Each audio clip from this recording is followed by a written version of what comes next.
دیکھو ان لکم فی الانعام لعبرہ، یہ آیت پڑھتا ہوں مجھے بڑا مزہ آتا ہے. قرآن کہتا ہے تمہارے لیے ان چوپایوں میں عبرت کا سامان ہے. آپ صبح و شام جو دودھ پیتے ہو، آپ اس دودھ کو بوائل کر کے اتنا مکھن اتنا گھی نکالتے ہو. ڈاکٹر کہتا ہے آپ کو یہ مکھن والا اور گھی والا دودھ پینے کی اجازت نہیں ہے، کولیسٹرول پیدا ہو جائے گا آپ کے اندر، اتنی چکنائی. تو ہونا تو یہ چاہیے تھا گائے اور بھینس سے ایسا چکنا گاڑھا دودھ نکالنے کے لیے آرڈر یہ ہوتا کہ اس کو بادام کھلائے جائیں، اس کو پستے کھلائے جائیں، اس میں بھی آئل ہوتا ہے. یہ جب بادام پستے والی چیزیں کھائے گی تو اس سے آئلی دودھ پیدا ہوگا. لیکن اللہ نے کیا کہا کہ اگر اس کی خوراک بادام رکھ دی جائے تو انسان کہے گا اللہ یہ ڈائریکٹ بادام میں خود نہ کھا لیتا ہے، بھائی مجھے دودھ کی تو ٹینشن، بادام یہ نہیں کہنا کہ تو بادام سے زیادہ مہنگا پڑ رہا ہے مجھے.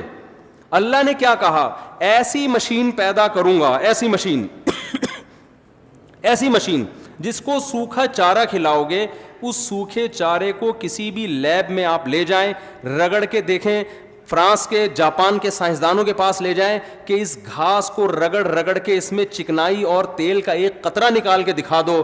وہ کہے گا بھائی ہم نے آج تک ایسی کوئی مشین ایجاد نہیں ہوئی ہے جو گھاس سے چکناہٹ نکال کے دکھا دے، ہے ہی نہیں تو نکلے گی کہاں سے. اللہ نے کہا کہ جو کام ہزاروں سال میں سائنس وہاں تک نہیں پہنچی، میں نے ہزاروں سال پہلے ایسی مشین بنا دی ہے.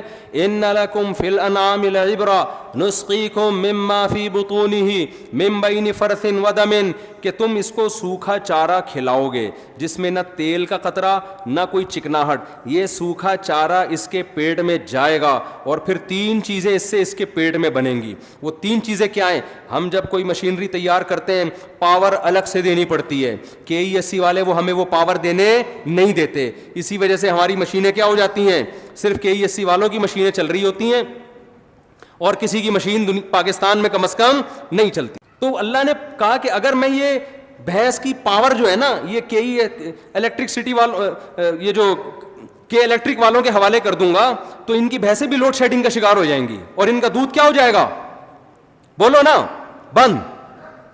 اور جس زمانے میں بجلی ایجاد نہیں ہوئی تھی اس وقت لوگ کیا پیتے؟ اللہ نے کہا جانور کو جو پاور ملے گی نا، بھینس کو، وہ اسی گھاس سے ملے گی، اسی گھاس سے من بین فرث ودم. اللہ کہتے ہیں اس سے گوبر بناؤں گا جو زمین کی طاقت، تاکہ یہ گھاس دوبارہ اگے. وہ گوبر زمین پہ گر کے نائٹروجن پیدا کرے گا تاکہ اس سے دوبارہ گھاس اگے. اور اسی سوکھی گھاس سے بلڈ پیدا کروں گا جو جانور کو ڈیزل کا کام، وہ ایندھن کا کام کرے گا. یہ جانور کا ڈیزل ہے، اس سے اس کی باڈی رن کرتی رہے گی. من بین فرث ودم.